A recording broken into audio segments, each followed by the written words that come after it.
सौभाग्य मेरा भी है कि आए हैं सत्संग करने के लिए और मेरी दादी का श्राद्ध है।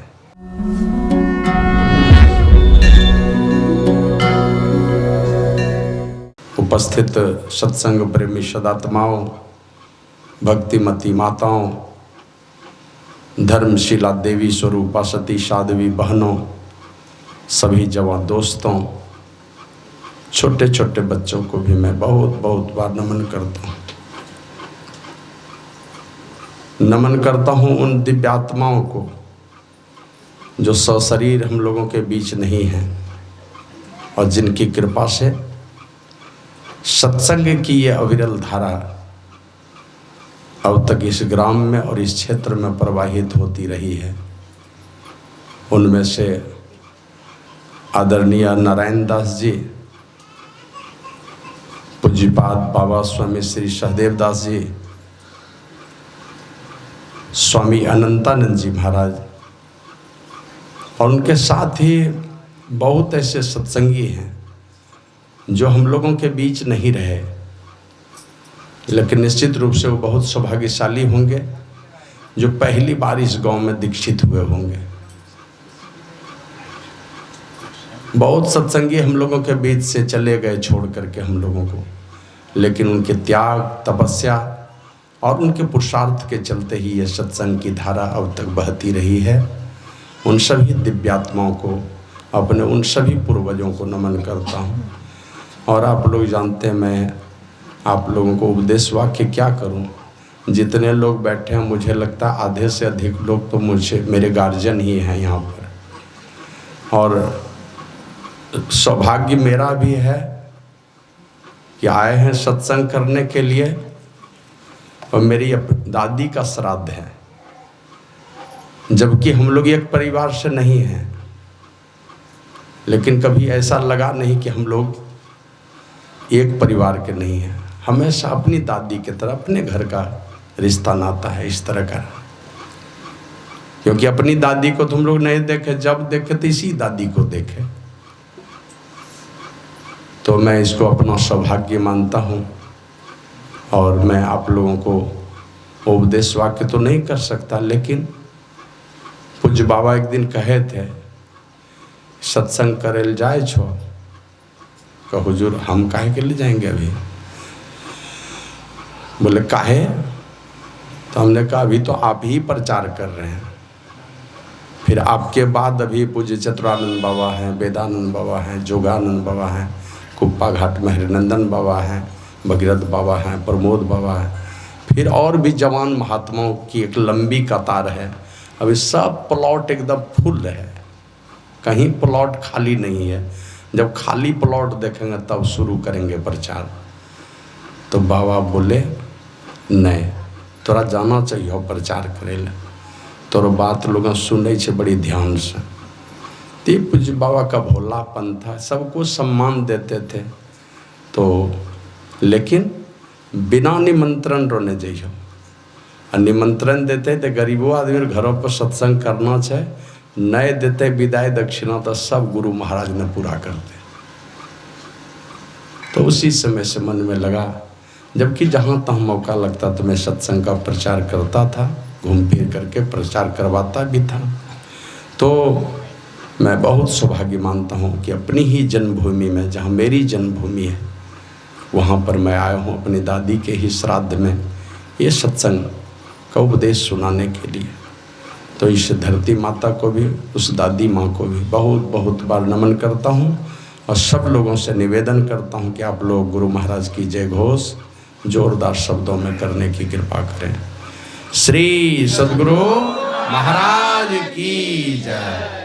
और रात्रि का समय है, नींद से बच के रहिएगा और 1 घंटा तो बैठना ही है कम से कम, उससे ज़्यादा भी हो सकता है। तो बैठिए एकदम मनोयोग पूर्वक और सब लोग सुनिए। और हमको भी मौका मिला है बहुत दिन के बाद रमला में प्रवचन करने का। श्री सद्गुरु महाराज की जय। मैं अपनी बातों को यहाँ से शुरू करता हूँ।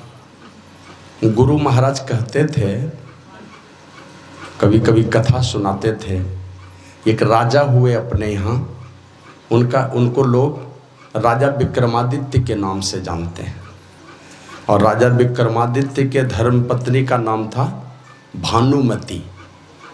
और भानुमति के पास एक ऐसा पिटारा था, जब वो हाथ डाले उस पिटारे में तो सोना चांदी हीरा जवाहरात ही निकलता था। मैंने कभी खाली नहीं होता था वो, जब हाथ डाले तो वही निकले। तो गुरु महाराज सत्संग को भानुमति का पिटारा कहते थे। जो चीज चाहोगे, जितना सुख चाहिए सब मिलेगा। रामचरितमानस में आया है, सत्संगति मुद मंगल मूला। ये सत्संग क्या है? साधु पुरुषों की संगति, यह आनंद और कल्याण रूपी वृक्ष की जड़ है। जिस पेड़ में आनंद और कल्याण रूपी फल फले, फल मिले आनंद और कल्याण रूपी फल, कहते उस वृक्ष का जड़ है सत्संग। ये रामचरितमानस में लिखा है। और पौराणिक बातों को अगर पढ़ेंगे तो उसमें महाराज बेन ने एक बार पूछा था भगवान से, जब तपस्या करते करते भगवान का दर्शन हुआ तो भगवान से पूछा कि भगवान, हम अमर होना चाहते हैं, कोई ऐसा फल बता दीजिए जिस फल को खा करके हम अमर हो जाएं। तो भगवान ने यही कहा था, राजन, इस संसार रूपी पादप के सबसे अमृत फल हैं संत। सबसे अमृत फल, इस संसार रूपी पेड़ के सबसे अमृत फल हैं संत। और उन संतों को जिधर से, चाहे उनका प्यार मिले कि उनकी फटकार मिले, जिधर से भी उनका सेवन करोगे तुम्हारा कल्याण ही कल्याण, अमरता ही प्रदान करेगा। इसलिए भूले बिसरे किसी भी तरह से जो संतों के चरण में पड़े, जो भी संतों के चरण पड़े, दुनिया में वो अमर हो गए, दुनिया में प्रसिद्ध हो गए। वो सब लोग उनकी पूजा करने लगे। और बाबा शाही स्वामी जी महाराज की वाणी में आया है, भजो रे मन संत चरण सुखदाई। संत चरण है नाव तरन को।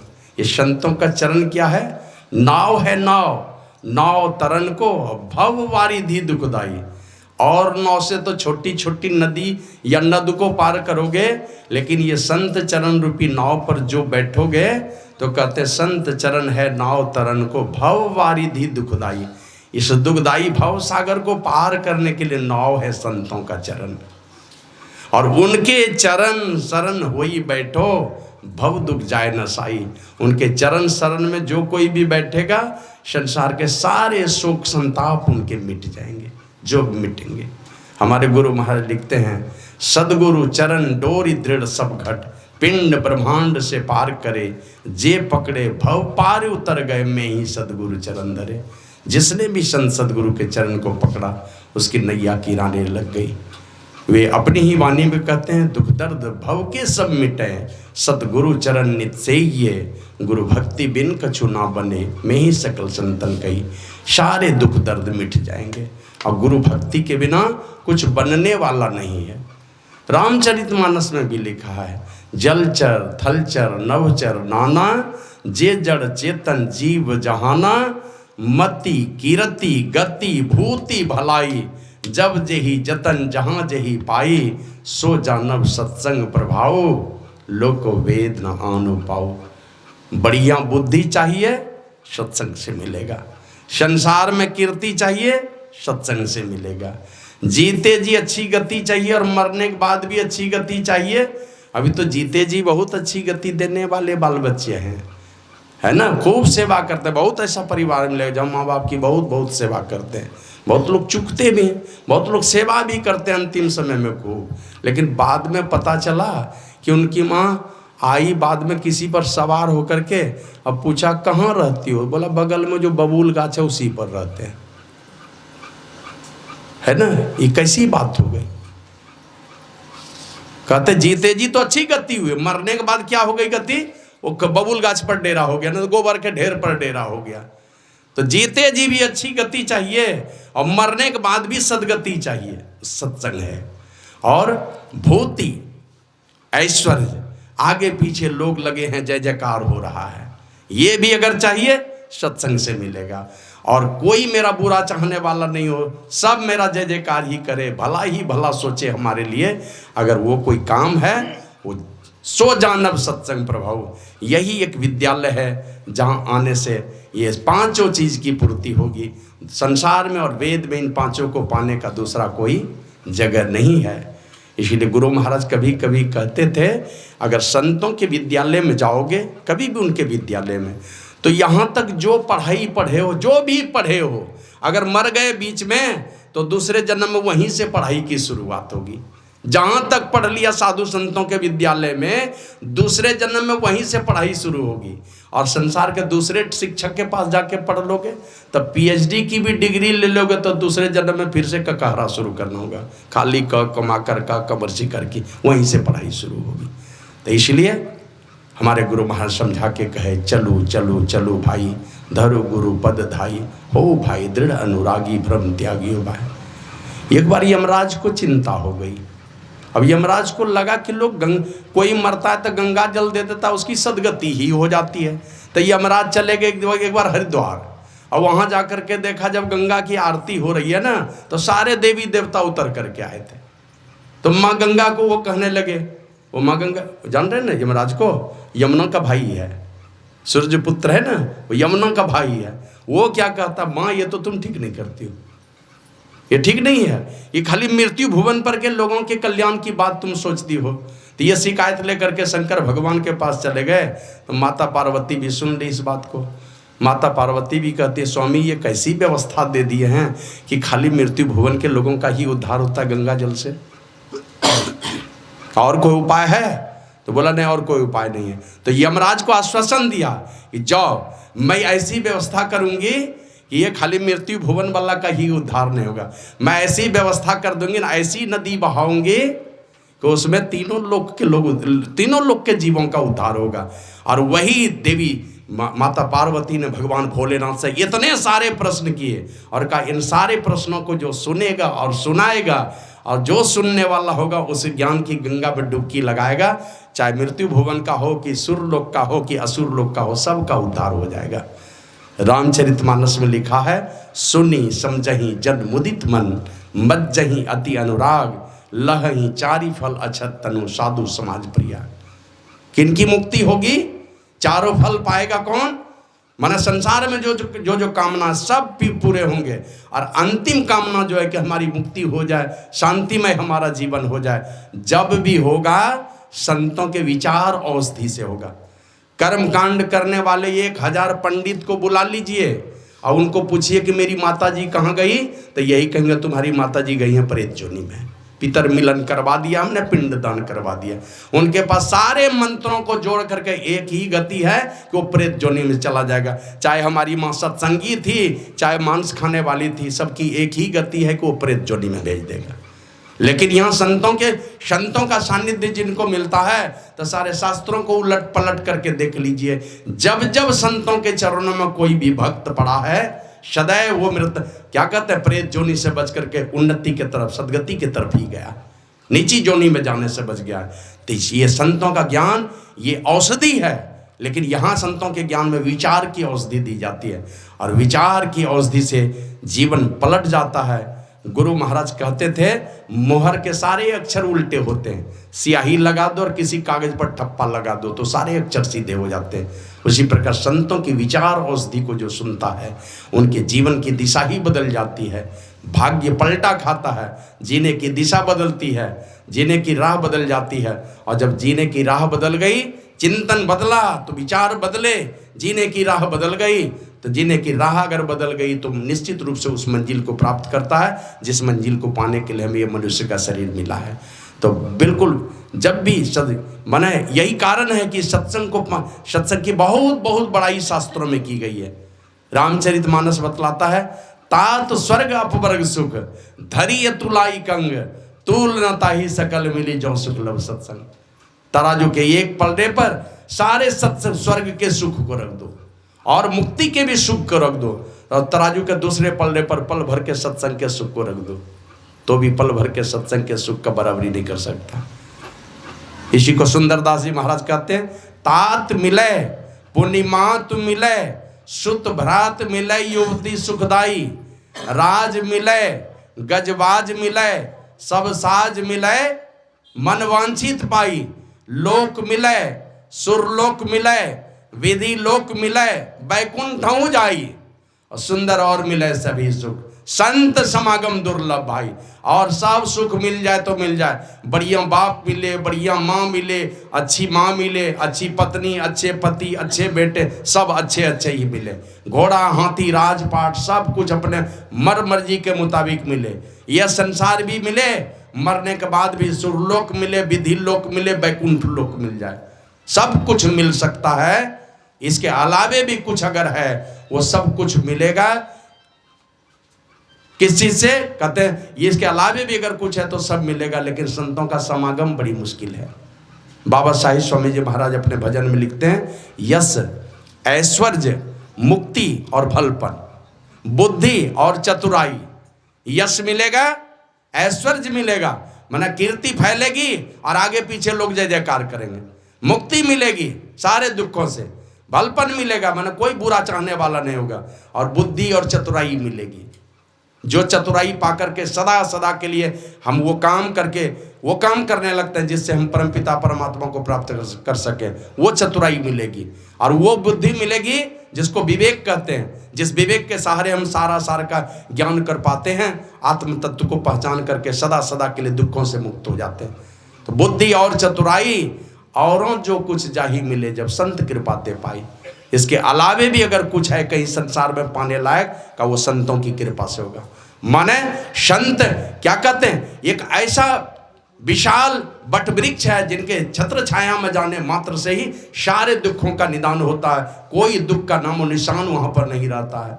और इसीलिए सूरदास जी महाराज कहते हैं, जा दिन संत पहुने आवत, तीरथ कोट अनहान करे फल दर्शन ते ही पावत। करोड़ों तीर्थों में स्नान करने का फल ऐसे संतों के आगमन से होता है। तो इसलिए ये बड़ा ही नेकी का काम हुआ है कि दादी जी गई और शुरू से ही एकदम प्रत्येक दिन सत्संग का आयोजन होता रहा, रोज सत्संग की चर्चा होती रही, कोई न कोई। और मुझे लगता है कि शायद ये पहली दादी माँ होगी जिनके यहाँ प्रत्येक दिन सत्संग हुआ, शायद कि नहीं कहाँ नहीं हुआ होगा रमला में, ये पहली बार हुआ है। तो निश्चित रूप से वो पुण्यात्मा थी। लेकिन है क्या, वो दादी जी चली गई। और थोड़ा हमें विचार करना चाहिए। एक बार गुरु महाराज के पास एक भक्त गए और गुरु महाराज को कहते हैं कि हुजूर हमारे बेटा को आशीर्वाद दे दीजिए। तो उनको समझना चाहिए कि आशीर्वाद दे दिए, तो नहीं हुजूर आशीर्वाद दे दीजिए। फिर बोले अच्छा ठीक है जाओ। तीसरी बार जैसे ढिठाई करके बोले नहीं हुजूर आशीर्वाद दे दीजिए, कुछ नौकरी चाकरी हो जाएगी। गुरु महाराज बिगड़े इतना, जाओ भागो यहाँ से, टिक्का ले रखा है, सारा दुनिया का टिक्का ले रखा है, अपना तुम्हारे ऊपर क्या होने वाला तुमको पता है, पहले बेटा को आशीर्वाद दे दीजिए, बेटा का आशीर्वाद दे दीजिए, जाओ भागो यहाँ से। अब वो आए वहाँ से घर और 2 दिन के बाद वही आदमी मर गए। बेटा को आशीर्वाद दिलाने के तो अपने चले गए दुनिया से, क्या अपना ठिकाना नहीं है। आए तो जो हैं, बाबा साहिब स्वामी जी महाराज कहते थे, यहाँ आकर रहे न कोई, जो बड़े सुल्तान थे, जा समाये खाक में वो, जो नवाबो खान थे, ताज जर्री से जड़े यो, चमकते थे वर्क बस, पास में जिनके अनेकों ऐस के सामान थे, 4 दिन नौबत बजाकर अपनी अपनी चल दिए, चाहे बेईमान थे चाहे बाईमान थे, चाहे ईमानदार थे बेईमान थे, सब चले गए, कोई रहे नहीं। अंतिम में और भी बात कहें, ले गए वो नेक नामी, कर गए जो नेक काम, ले गए लानत वो जिनसे पहुंचते नुकसान थे। गए तो हैं, यहाँ पर जो भी आए इस धरती पर कोई टिके नहीं है। एक दानी राजा, दानी महात्मा की कहानी जानते हैं, दधीची ऋषि, उनके विषय में जानते होंगे, अपनी सारी हड्डियां दान दे दी, जाओ जिससे असुरों का सफाया हो सके, अपनी ही हड्डी दान में दे दी। अब वृत्रासुर का वध हुआ उनके शरीर की हड्डी से, और रीढ़ की हड्डी से 3-3 धनुष बने थे। एक धनुष से रावण का सफाया हुआ कुल खानदान समेत, उसको क्या कहते हैं, कोदंड, शारंग कहते हैं उसको, जो राम जी के हाथ में था, वो दधीची ऋषि की हड्डी से बनी थी। उससे रावण के पूरे कुल खानदान का सफाया हो गया। दूसरा धनुष था अर्जुन के हाथ में, उसको कहते हैं गांडीव। गांडीव से आप जानते हैं कौरव दल के सारे लोगों का सफाया हो गया। अर्जुन का जो गांडीव था वो दधीची ऋषि की हड्डी से बनी थी। और तीसरा जो धनुष था ना, वो दधीची ऋषि के नाक की हड्डी से बनी थी। उसका नाम था, इसीलिए नाक की हड्डी से बनी थी, इसलिए उसका नाम था पिनाक। और वो था शंकर भगवान के हाथ में, जो ये क्या कहते हैं, विश्वकर्मा भगवान ने बना करके दिया था। दधीची ऋषि की हड्डी से। और शंकर भगवान अपने पास रखते थे, लेकिन यही सुर असुर संग्राम में एक बार क्या किया शंकर भगवान ने, विष्णु भगवान के तरफ ही सीधा कर दिया तीर धनुष, उन्हीं को मारने के लिए। अब दधीची ऋषि के नाक की हड्डी से बनी थी ना, उसमें भी प्राण अभी जीवित था, उसमें भी प्राण था, नाक की हड्डी में भी। उसको लगा कि हम अपने इष्ट को ही, अपने इष्ट के लिए मेरा प्रयोग होने लगा, बस उसी से मैं लचकने लगा शंकर भगवान का धनुष। अब देखा शंकर भगवान ये तो गड़बड़ हो रहा है, गुस्सा करके गए और उसी दिन से सोच लिया आज के बाद हमें कोई अस्त्र शस्त्र नहीं रखना है पास में। तो वो धनुष छोड़ दिया, दे दिया परशुराम को। वो परशुराम ले जाकर के राजा जनक को दे दिए थे, जो जनकपुर में था। बाद में राम जी ने उसी धनुष को भंग किया तो सीता से उसकी शादी हुई। तो अपने शरीर की हड्डी देने वाले दधीची ऋषि हैं इस धरती पर। हम लोग छोटा मोटा कोई 10-20 लाख का कोई सत्संग करते हैं तो फूले नहीं समाते हैं। भगवान श्री राम ने एक ही अश्वमेध यज्ञ किया था और राजा बलि ने 99 बार किया, 100वें बार में फेल हो गए, क्योंकि उनके द्वार पर वामन भगवान आ गए थे। विष्णु भगवान वेश बदल करके आए थे इसी संसार में, उनके चलते उनका 100वां अश्वमेध यज्ञ सफल नहीं हुआ। लेकिन दान दे करके वो बलि भी ऐसे थे, गुरुदेव मना कर रहे हैं उनके दैत्य गुरु शुक्राचार्य की, मत दो, ये छलिया है। लेकिन हाथ में गंगा जल लेकर के यही कहा उन्होंने, क्या कि नहीं, मैं अपने दादाजी की पगड़ी नहीं दूंगा झुकने के लिए। अभी देखते हैं कोई मर जाता है, अंतिम क्रिया क्या है हमारे यहाँ, वो है पगड़ बनान, माना माँ बाप की पगड़ी है बेटा के सर पर, उस पगड़ी को डुबाना है कि उस पगड़ी को, प्रतिष्ठा को और दुनिया में फैलाना है। तो वही कहता राजा बलि कि मैं अपने दादाजी की पगड़ी झुकने नहीं दूंगा। मेरे दादाजी ऐसे शख्स थे ना जिनको मनुष्य भी चाहता था, ये मृत्यु भुवन वाला, असुर भी चाहते थे और देवता भी चाहते थे। माने मेरे दादाजी को की पूजा तीनों लोकों में होती थी, हमने दादाजी की कीर्ति को डूबने नहीं देंगे। और राजा बलि ने कहा मैं दान दूंगा जरूर। जब मेरे दादाजी ही देते थे सब लोगों को दान, मेरे दादाजी अपनी प्रतिष्ठा कभी गिरने नहीं दिए, तो हम भी अपने दादाजी की प्रतिष्ठा गिरने नहीं देंगे। और ले लिया गंगा जल, संकल्प कर लिया, 3 डेग जमीन दान में दे दी, 2 ही डेग में सारे भुवनों को नाप लिया उस वामन भगवान ने। तीसरे डेग में कहा कि अब क्या कीजिएगा, अब तो हम ही बचे हैं, दान से बढ़कर दानी की कीमत है, तो मेरे माथे पर ही दे दीजिए तीसरा डेग। तो तीसरा डेग अपने माथे पर ले लिया भगवान का, और भगवान और भक्त तो दोनों चले गए पाताल लोक में। और वहाँ जाकर के भगवान कहते हैं वरदान मांगो, का बस यही वरदान दीजिए कि जहाँ मैं रहूँ हर पल आपका दर्शन होता रहे। तो का जाओ मैं तुमको वरदान देता हूँ, और फिलहाल तुमको सूतल लोक प्रदान करता हूँ जो स्वर्ग लोक से भी बढ़कर है। और सूतल लोक में तुम रहोगे 54 द्वार वाले घर में, 54 द्वार होगा उसमें, जिधर से निकलना हो उसी घर में रहोगे। और जब 71 चतुर्युगी बीतेगा, माने 1 मनवंतर का अंत होगा, ये इंद्र गद्दी से हटेगा और अमरावती के मालिक तुम बन जाओगे, देवताओं के राजा तुम बनोगे। उस बलि को आशीर्वाद दे दिया और भगवान, मैंने भगवान को भी जीत लिया, सब कुछ दे करके भी भगवान को अपने पास, अपने क्या प्रेम के डोर में बांध लिया। तो वो राजा बलि हैं इस धरती पर नहीं है। अब एक शख्स इस धरती पर ऐसा था, राम जी भी जानने में डरते थे। वो कौन थे? वो थे बाली। उनके सामने में नहीं गया, बाली सुग्रीव को भिड़ा दिया लड़ने के लिए और राम जी छिप गए इधर। उनको पता था कि अगर हम सामने में गए तो हमारी आधी शक्ति उसके पास चली जाएगी। और ऐसा था बाली, रावण को 6 महीने तक आंख में दाब के रखा था। वो बाली इस धरती पर है क्या? राजा विक्रमादित्य, जिनके समय में ये भारत सोने की चिड़िया कहलाती थी, वो राजा विक्रमादित्य इस धरती पर हैं। कृष्ण के बड़े भाई बलराम जी हैं इस धरती पर। और 64 कोस में सुरक्षित होकर चलता था दुर्योधन, है आगे पीछे 64 कोस में सुरक्षित। अब बीच में सोने की छतरी रहती थी, उस बीच में दुर्योधन चलता था। इतनी कड़ी सुरक्षा व्यवस्था थी। वो दुर्योधन इस धरती पर रहे क्या? बाबा कबीर कहते हैं 16 योजन के मध्य में चले छत्र की छाई रे, सोई दुर्योधन मिली गए माटी के माही रे। और रावण के विषय में जानते हैं ना, सब देवी देवता, सारे देवी देवता को जीता था, यहां तक कि यमराज को भी जीत करके रखा था।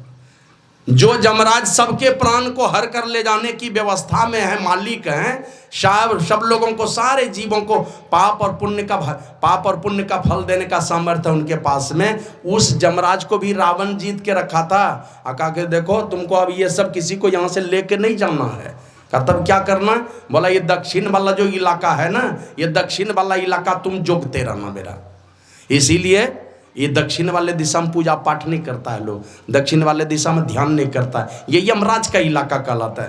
रावण ने दिया था यमराज को, ये दक्षिण वाला इलाका तुम जोगवारी करते रहोगे। तो जो रावण उस यमराज को बस में करके रखा था, नौकर बना करके रखा था, सारे देवी देवता को तो रखा ही था, यमराज को भी रखा था। वो रावण है इस धरती पर क्या? नहीं रहे। तो इसलिए तुलसीदास जी महाराज ने कहा, बलि बेन विक्रम दधीची गए, अब पारद गए जिन भारत ठाना, अब बाली गयो बलराम गयो जिनके कखरी 10 कंठ पिसाना। कब बाली गए और बलराम गए, बाली के कांख में कखरी में 10 कंठ, 10 कंठ माने रावण, 10 कंठ वाला रावण था। 10 कंठ उनके बाम में 6 महीने तक दब करके रह गया था, बाली के बाम में। और गए दुर्योधन जंग जुड़े जिन 64 कोस में छत्र बिताना, 64 कोस में जिनकी छत्री चलती थी वो दुर्योधन चला गया। तो इसलिए तुलसीदास जी महाराज कहते हैं, धरा का प्रमाण यही तुलसी, जो फरा सो झरा, जो बरा सो बुताना, जो फला है एक न एक दिन झड़ेगा, और जो जला है एक न एक दिन बुताएगा, वो बुझ जाएगा। वो आए हैं सो जाएंगे, राजा रंग फकीर, एक सिंहासन चढ़ी चले एक बंदे जात जंजीर। जाना है सब लोगों को। डॉक्टर रामबदन सिंह बड़े ही दयालु डॉक्टर थे। पहली बार जब गए अपनी धर्मपत्नी के साथ कुप्पा घाट, बड़े डॉक्टर थे, तो गुरु महाराज को देख लिए, एक स्लिप लिख करके दे दी, ये दवा मंगवा करके खा लीजिएगा। तो उनकी धर्मपत्नी बिगड़ गई। ये बड़े डॉक्टर हो करके इतने बड़े महात्मा को आप दवा का चिट्ठा देते हैं? दवा नहीं दे सकते हैं, दवा का चिट्ठा ला करके देते हैं इनको। तो डॉक्टर साहब फिर दवा मंगवाए। दूसरी बार से जब भी आते थे तो सब दवा लेके आते थे गुरु महाराज के लिए। गाय दिए, गाय का चारा दिए, डॉक्टर रामबदन सिंह सारी व्यवस्था किए। बीच में गुरु महाराज एक दिन कहते हैं, डॉक्टर साहब ऐसा कीजिए, आप तो बड़े दानी आदमी हैं, इस दान का भी बड़ा फल मिलता है ना? कोई भी पुण्य कर्म करते हैं उसका फल मिलता है हमको। एक बार किसी सज्जन ने गुरु महाराज से पूछा था, हुजूर ये हम तो बहुत सारा पियाऊ बनवाए हैं, पियाऊ समझते हैं ना, पानी पीने का जो टंकी होता है, पानी पीने की व्यवस्था की है, या हम ये पोखर खुदवाए हैं वो जानवरों के पानी पीने के लिए, क्या फल मिलेगा? तो गुरु महाराज कहते हैं, हाँ जी बहुत बढ़िया काम किया, बहुत फल मिलेगा। बोले क्या मिलेगा? बोले मर करके तुम घड़ियाल बनोगे, मर करके तुम घड़ियाल बनोगे। पानी दान किए तो पानी का लाभ दे देगा भगवान, डूबे रहना पानी में ही। तो वही गुरु महाराज कहते हैं, ये जो पुण्य का काम करते हो बहुत फल देने वाला है, लेकिन इस शरीर की गारंटी नहीं है। उन पुण्य कर्मों से थोड़ी भी भक्ति, निगुरा बन करके नहीं, सगुरा बन करके थोड़ी भी भक्ति करोगे तो महाभय से बचोगे। गुरु महाराज कहते हैं दीक्षा लेकर के थोड़ा ध्यान करो, इससे इस शरीर की गारंटी रहेगी। तो गुरु महाराज को समझा के कहते हैं, हुजूर मेरा बेटा मेडिकल कॉलेज में पढ़ रहा है, फाइनल सेमेस्टर चल रहा है, निकलेगा तो बस डिग्री लेकर निकलेगा, हम दिन रात आपकी सेवा में लगे रहेंगे। और कुछ ही दिनों के बाद बेटा तो उधर ही रह गया, अपने रामबदन सिंह वो पेट में दर्द हुआ कि क्या हुआ, अपने ही दुनिया से चले गए। जाना है सब लोगों को। भगवान बुद्ध एक दिन उपदेश कर रहे थे और उधर से एक लड़की आई, माथा पर एक टोकरी कपड़ा लेकर के, सिल्क का कपड़ा ला करके रख दी बगल में, और भगवान बुद्ध को माथा टेक के प्रणाम करती है। तो भगवान बुद्ध पूछते हैं, पुत्री कहाँ से आई हो? तो कहती जी भगवान नहीं जानती हूँ। कहाँ को जाना है? कहती जी भगवान ये भी नहीं जानती हूँ। तो भगवान पूछते हैं नहीं जानती हो? तो कहती जी भगवान जानती हूँ। फिर पूछते हैं जानती हो? तो कहती जी भगवान नहीं जानती हूँ। अब ये अटपटी बातें हैं। भगवान बुद्ध समझ गए, ये हमारे जो भक्त लोग हैं ये समझ नहीं पाए। तो पूछते हैं पुत्री हमने क्या सवाल किया और तुमने क्या जवाब दिया, जरा मेरे भक्तों को समझा के कहो। तो वो लड़की कहती है भगवान मैं पेशकार की बेटी हूँ। पेशकार मना होता है जुल्हा, तांती, जो कपड़ा ताना बाना चलाते हैं, ताना बाना चला के कपड़ा बनाते हैं। बोले मैं पेशकार की बेटी हूँ और अभी तो घर से आई हूँ।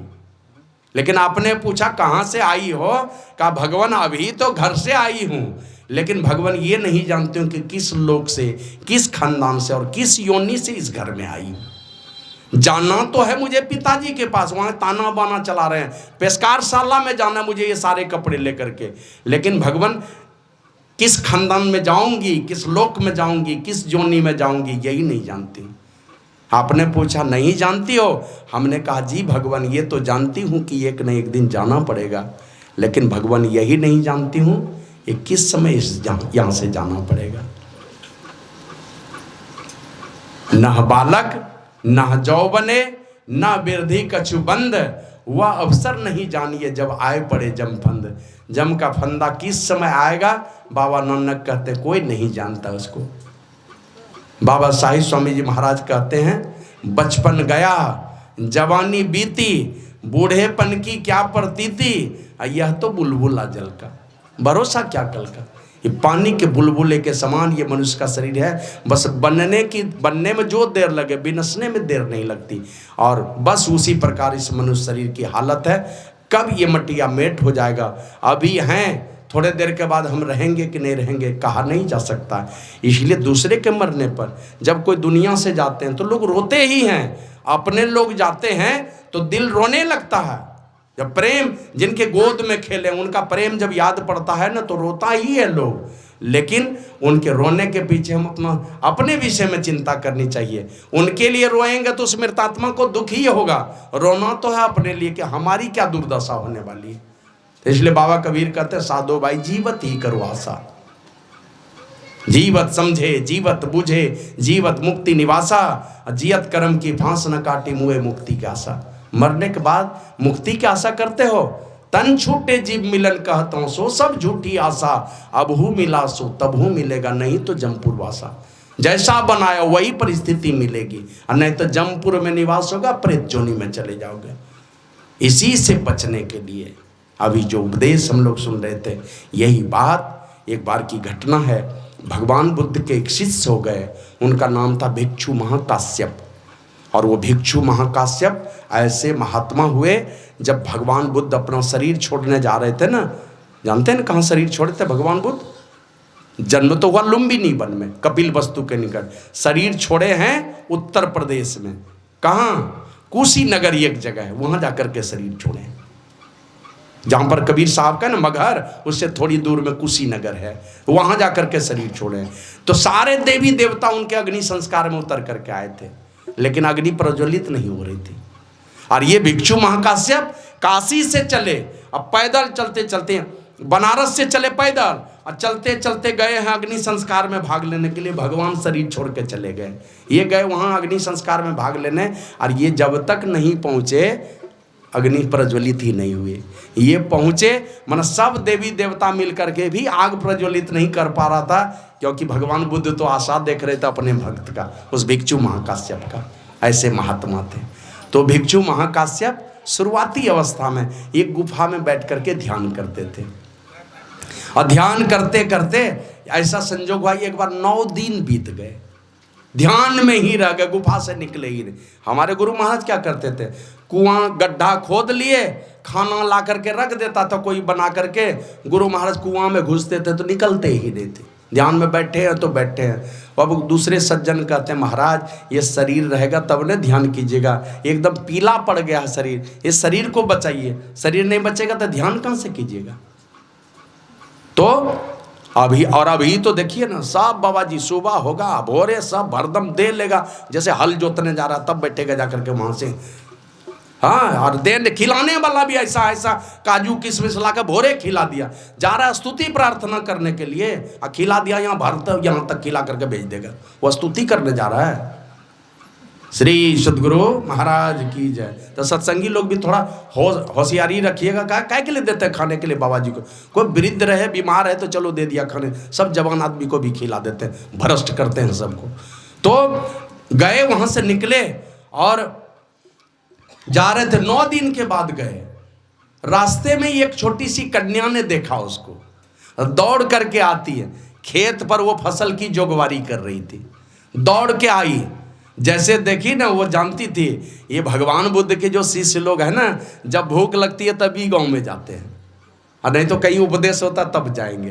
तो सुबह सुबह जा रहे हैं तो वो लड़की दौड़ करके जाती है और जाके कहती, भगवान मेरे पास, अभी कहाँ जा रहे हैं? बोला भिक्षाटन करने। बोला भगवान मेरे पास थोड़ा सा रूखा सूखा चबेना है, स्वीकार करेंगे? बस आदेश था भगवान बुद्ध का, कोई भी पहले नंबर में जो मिल जाए, जो चीज दे दे तुम्हारे भोजन के पात्र में, वही चीज ले लेना, दूसरे के द्वार पर नहीं जाना। मन संग्रह की भावना नहीं जग जाए मन में, दूसरे के द्वार पर स्वादिष्ट भोजन मिलेगा कहीं उसके चक्कर में नहीं चला जाए। खाने की इच्छा है कुछ भी और दूसरा चीज रूखा सूखा चबेना मिल गया, सत्तू मिल गया, मकई का खेसारी का क्या ठिकाना। तो इसलिए दूसरे के द्वार पर नहीं चला जाए, भगवान बुद्ध रोक लगाए हुए थे। तो उसी लड़की से ले लिए वही रूखा सूखा चबेना, समझ रहे हैं ना, भुंजा जिसको कहते हैं, वही लेकर के चले आए, गुफा में बैठ के खाने लगे। और थोड़े ही देर में उस लड़की को एक विषैले सांप ने काट लिया और वो लड़की खेत पर ही मर गई। परिणाम, वो लड़की दुर्गति को शिकार नहीं हुई, दुर्गति को प्राप्त नहीं हुई। उस महात्मा का जो दर्शन करके शरीर छोड़ी थी ना, तत्काल उसका जन्म हो गया स्वर्गलोक में, देव कन्या हो गई। अब वो मन ही मन सोचती है किनकी कृपा से हम यहाँ पर आए, कौन जादू, कैसी जादू हुई, किनकी जादूगरी थी। मैं तो गरीब घराने की बेटी थी और स्वर्ग के इस विशाल साम्राज्य में मैं कैसे चली आई। तो लगा कि उस जादू, उस महात्मा में ही कोई करामत है, महात्मा में ही कोई जादूगरी है। वो खोजते खोजते खोजते अपने ये देवी वाला शरीर लेकर के खोजते खोजते उसी गुफा में पहुंच गई जहां पर भिक्षु महाकाश्यप ध्यान करते थे। देख लिया एक दिन, अब दूसरे प्रत्येक दिन आने लगी। जिस समय वो महात्मा नहीं रहते थे गुफा में, वो स्वर्ग की कन्या झाड़ू लगा लेती थी और चुपचाप चली जाती थी। तो एक दिन वो भिक्षु महाकाश्यप सोचते हैं कौन झाड़ू लगाता है मेरे गुफा में, मैं तो कभी सफाई नहीं करता, आखिर झाड़ू कौन लगाता है इसमें। तो एक दिन उसी ताक में बैठे होते गुफा में ही, और वो स्वर्ग की कन्या उसी गुफा में प्रवेश कर गई। अब जैसे प्रवेश करती है, भगवान बुद्ध ने रोका उसको, खबरदार, कौन हो तुम? महाराज मैं वही कन्या हूँ जिसने आपको थोड़ा सा रूखा सूखा चबेना दिया था। आप तो भगवान चले आए यहाँ पर और मुझे एक विषैले सांप ने काट लिया, लेकिन भगवान आपके दर्शन का ये परिणाम हुआ है, मेरा जन्म स्वर्गलोक में हो गया है, मैं स्वर्ग की कन्या हूँ, वहाँ से आती हूँ यहाँ पर, और आपकी इतनी बड़ी कृपा हुई है, इसलिए मुझे लगा ये कुछ न कुछ सेवा तो होनी ही चाहिए।